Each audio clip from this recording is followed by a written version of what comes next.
There was one constant thing on my mind while I was watching the latest Smash Direct, and that was, holy shit, what the fuck? He's in the, what?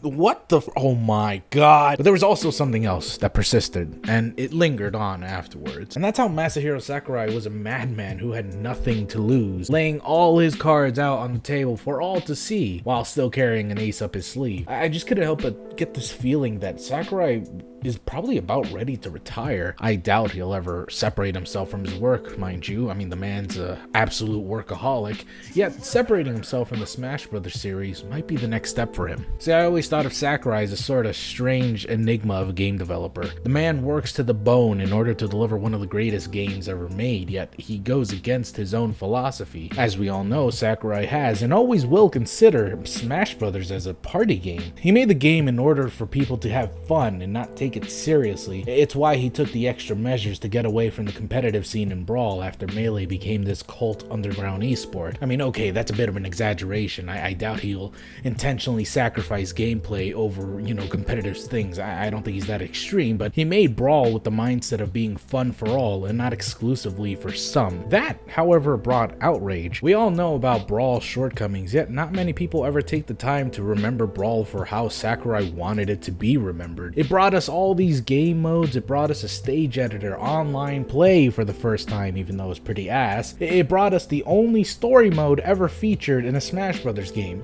It showed us the potential of future Smash rosters with the inclusion of Solid Snake and Sonic the Hedgehog. It was amazing, yet when people remember Brawl, they think of it as one really slow Smash Brothers game that had Meta Knight, who was the most broken character at the time. Sakurai heard the criticisms of many of the players and developed Smash Bros. 4 to be a bit more competitive, yet only dipping his toe ever so slightly. You can tell with the way the game is made, it's not really all that much better than Brawl. Yes, of course, there are those glaring issues that were removed, but in reality, the core fundamentals of Smash Bros. Has always been about being a party game, which is why Sakurai made the 8-player mode, introduced a slew of new items, and also made a ton of new game modes that were way more party-like than ever before. It also doesn't help when you consider he took away the thing that made Smash 4 unique and part of the meta, which was vectoring. Now, I know I've bashed on Smash 4 quite a bit in my last video, and I made it seem like it really wasn't all that great. Oh no, Smash 4 was in fact pretty damn good. I won't deny that. There have been some crazy matchups in the past and some amazing tournaments. Hell, I loved watching the weekly tournaments held by Xanadu. It was awesome.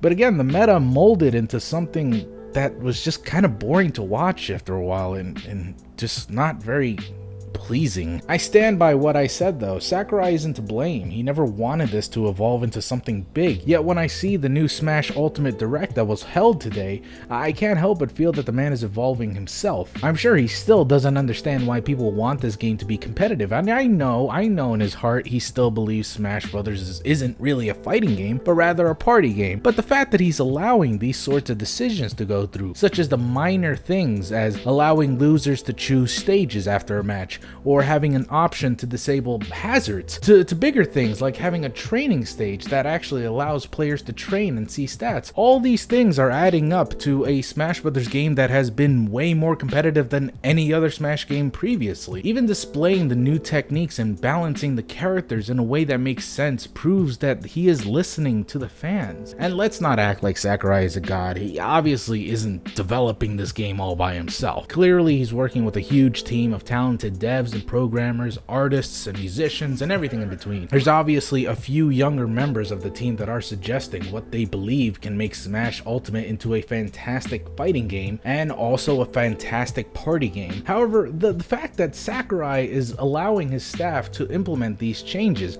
because he knows that this is what the fans want shows how he, both as a person and as an artist, has grown. There will be a day where Sakurai will no longer be the director of a Smash Brothers game, and I mean really, he deserves a fucking break. Dude is exhausted, no doubt. He's actually already talked about the possibility of him no longer being a part of the dev team, and that's okay. Yet I think the thing that makes Sakurai great and amazing and makes him part of these never-ending memes in which people call him a god is a simple thing. He listens. He allows himself to grow, even when he probably still doesn't understand his fans, and that alone makes him one of the greatest developers to ever live.